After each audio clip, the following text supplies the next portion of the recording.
नमस्कार दोस्तों, एक बार फिर आप सभी का स्वागत है हमारे चैनल पर।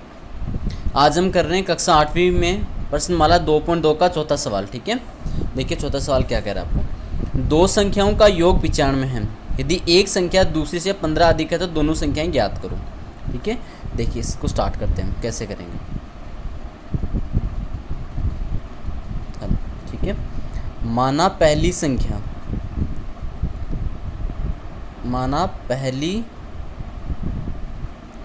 क्या होगी हमारी x। अब दूसरी संख्या क्या हो जाएगी हमारी,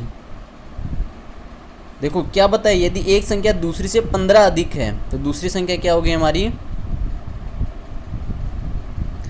x प्लस 15। पहली x होगी और दूसरी क्या होगी x प्लस 15। अब देखो दोनों संख्याओं का योग क्या है, इन दोनों संख्याओं का योग कितना है 95। जो हमको दे रखा हमने वही की है, जो हमको यहाँ पे दे रखा था दोनों संख्याओं का योग कितना है 95। यहाँ कितना हो जाएगा 2x प्लस 15 बराबर 95। 2x इधर रहा, ये 15 इधर प्लस का था, उधर जाके किसका हो जाएगा माइनस का। तो 2x बराबर 80।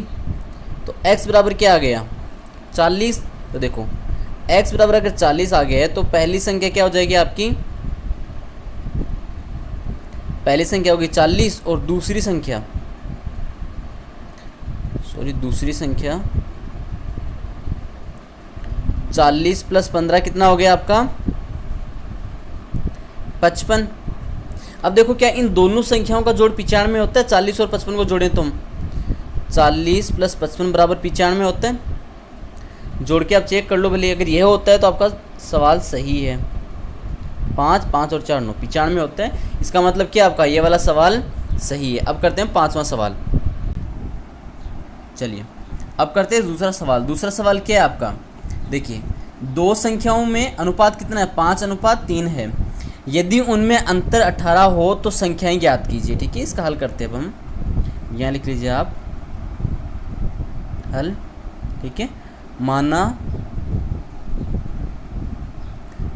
पहली संख्या बराबर क्या हो गया 5x। देखो 5:3 दिया हुआ था हमको, हमने क्या कर लिया पहली संख्या को 5x मान लिया और दूसरी संख्या को कितना मान लिया हम। दूसरी संख्या कितनी है हमारी, दूसरी संख्या कितनी है हमारी 3x। अब इसने क्या कहा है, यदि उन दोनों में अंतर, यदि उनमें अंतर 18 है तो संख्याएं ज्ञात कीजिए। यदि इन दोनों में अंतर 5x माइनस 3x बराबर 18 है तो कितना हो जाएगा 2x बराबर 18। तो x बराबर 2 इधर गुणा में तो उधर जाएगा तो किस में हो जाएगा बट्टे में। तो x बराबर क्या आ गया आपका 9। x बराबर क्या आ गया आपका 9। अब देखो दोनों संख्याएं ज्ञात करनी है। अगर पहली संख्या क्या हो जाएगी अब आपकी, पहली संख्या बराबर 5 गुणा 9 कितना हो गया 45 और दूसरी संख्या कितनी हो जाएगी 3 गुणा 9 बराबर कितनी हो जाएगी 27। अब करते हैं छठा सवाल हम। चलिए अब हम कर रहे हैं छठा सवाल। देखो छठा सवाल क्या कह रहा है आपका, 3 लगातार पूर्णांकों का योग कितना आपका 51 है। ठीक है ना, कितना 51 888 लिख दिया जो कि 7वें क्वेश्चन में। ठीक है ना, कितना 51 है। तो पूर्णांक ज्ञात करो। ठीक है ना, देखो पूर्णांक होते क्या आपके, एक क्या आपका एक पूर्णांक है। अगर एक में एक जोड़ दे तो क्या आ जाएगा 2, ये भी पूर्णांक है। 2 में एक जोड़ दे तो पूर्णांक है। तो हमने क्या मान लिया, माना पहला पूर्णांक, माना हल कर लेते हैं यहाँ पे पहले हल। माना पहला पूर्णांक क्या हो गया आपका x। अब दूसरा पूर्णांक, अगर x को 1 मान ले तो दूसरा पूर्णांक क्या हो जाएगा x प्लस 1। 3 पूर्णांकों का है ना, तो तीसरा पूर्णांक कितना हो जाएगा आपका, तीसरा पूर्णांक हो जाएगा x प्लस 2। ठीक है, अब देखिए तीनों का योग कितना है 51। तो x plus 1 plus x plus 2 बराबर कितना है 51। अब इन सारों को जोड़ देते हैं। यहाँ कितना हो जाएगा 3x प्लस 3 बराबर कितना हो गया 51। अब इस 3 को उधर भेजेंगे तो क्या हो जाएगा 3 में से 51 में से इधर प्लस का है ना 3 उधर जाएगा तो क्या हो जाएगा 51 में से 3 को माइनस कर देंगे। तो 3x बराबर कितना आ गया 48। तो x बराबर यहाँ गुणा में तो वहाँ किस में जाएगा बट्टे में। देखो 48 का भाग 3 में जाता है, 3 एकम 3, 1 बच के 18, 6 3 18। चलो पहला पूर्णांक क्या आ जाएगा आपका, पहला पूर्णांक बराबर क्या हो गया 16, दूसरा पूर्णांक 16 + 1 बराबर 17, और ऐसे तीसरा पूर्णांक आ जाएगा आपका कितना,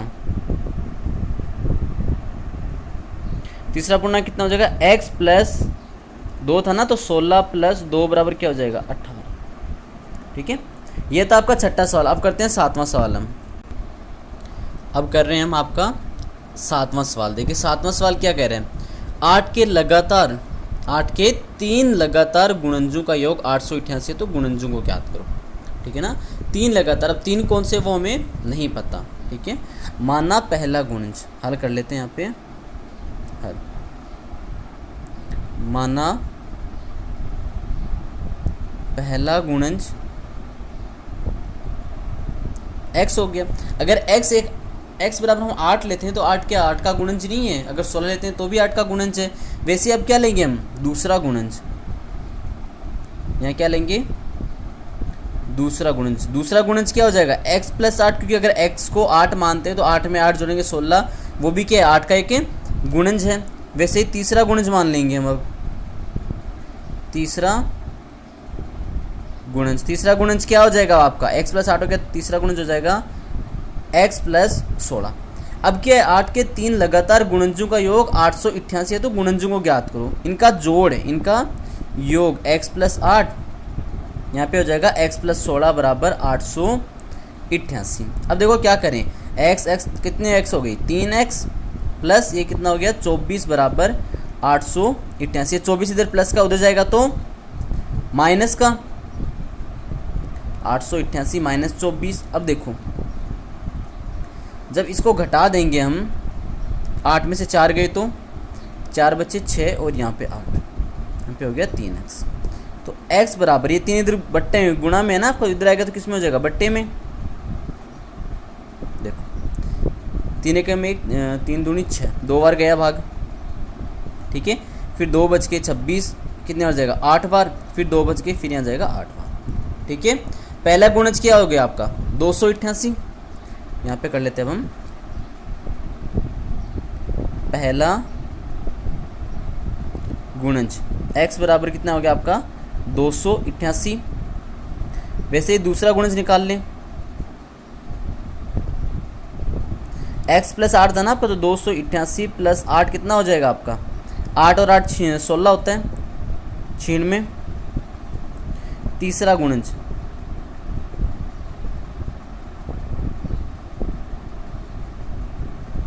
288 + 16, 8 और 6 कितना होता है, चौकदा के लिए क्या लिखेंगे 4, एक असल की रहेगी। ठीक है, 8 और 1 9 और 1 10, 2 और 1 3, ये तीसरा गुणज हो जाएगा। ठीक है, ये था आपका सातवां सवाल। अब करते हैं हम आठवां सवाल। अब चलिए अब करते हैं आठवां सवाल। आठवां सवाल क्या कह रहे हैं, 3 लगातार पूर्णांक बढ़ते क्रम में लेकर उन्हें क्रमशः 2 3 तथा 4 से गुणा करके योग करने पर योगफल 74 प्राप्त होता है। तीनों पूर्णांक ज्ञात करें। देखो 3 पूर्णांक हमने इससे पहले वाले सवाल में लिए थे। इससे पहले जो आपका छठा सवाल क्या था उसमें हम 3 पूर्णांक लिए थे, वो भी बढ़ते क्रम में थे। कैसे, जैसे मान लो यहाँ पे हल लिखा, ठीक है ना। पहला पूर्णांक क्या होगा आपका, यहाँ मानो लिख लेंगे, ठीक है ना, माना। पहला पूर्णांक क्या हो गया आपका x, ठीक है। अब देखो दूसरा पूर्णांक, अब देखिए दूसरा पूर्णांक क्या हो जाएगा आपका यहाँ पे x + 1। वैसे ही आपका तीसरा पूर्णांक क्या हो जाएगा यहाँ पे, तीसरा पूर्णांक हो जाएगा x + 2। ठीक है, ये हमारे 3 पूर्णांक। लेकिन इसने अब क्या क्या है, बढ़ते क्रम में, देखो बढ़ते क्रम में एक यहाँ पे 1 जुड़ रहा है, यहाँ पे 2 जुड़ रहे हैं, सारे बढ़ते क्रम में। इन्हें क्रम से 2 3 तथा 4 से क्या करना है, गुणा करना है। इसका मतलब ये कितने से हो जाएगा, ये 2 से गुणा, ये वाला 3 से और ये वाला 4 से। ठीक है, गुणा करके हम लिख लेते हैं 2x, ये कितना हो जाएगा 3x + का 3, और ये क्या हो जाएगा 4x + 8। ठीक है, अब क्या कहा, इन तीनों को गुणा करके योग करने पर योगफल कितना प्राप्त होता है 74। तो तीनों पूर्णांक ज्ञात करो। तीनों पूर्णांक हमें ज्ञात करने, क्या करेंगे 2x plus 3x plus 3 plus 4x plus 8 बराबर कितना है 74। अब देखो जोड़ते हैं हम 2x 3x और ये 4x कितना हो 7 और 2 9x प्लस का 11 बराबर कितना हो गया 74। देखो 11 इधर किसका है प्लस का, उधर जाएगा तो माइनस का, तो 74 माइनस का 11 तो 9x बराबर ये कितना हो गया आपका 63।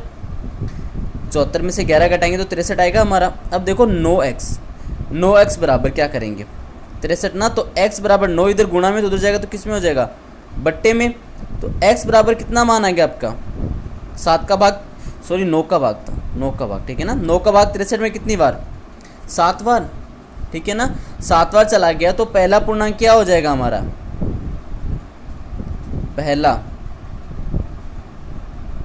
पहला पूर्णांक क्या था x, तो x बराबर क्या है 7।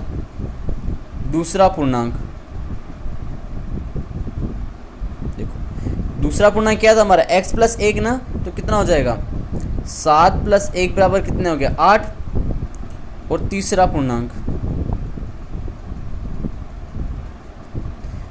पूर्णांक x प्लस 2 मतलब कितना हो गया 7 प्लस 2 बराबर कितना हो गया 9। हमारे 3 पूर्णांक थे 7, 8 और 9, इनको कितने से 2, 3 और 4 से गुणा करके आपको देखना था कि 74 हो रहे हैं या नहीं हो रहे। ठीक है दोस्तों, अगर वीडियो अच्छा लगा हो तो चैनल को सब्सक्राइब करना, वीडियो को लाइक करना और शेयर करना और कमेंट करके बताना कि आपको कौन सा पार्ट इसमें से समझ में नहीं आया, अगर नहीं आया हो तो समझ में तो। ठीक है दोस्तों, थैंक यू।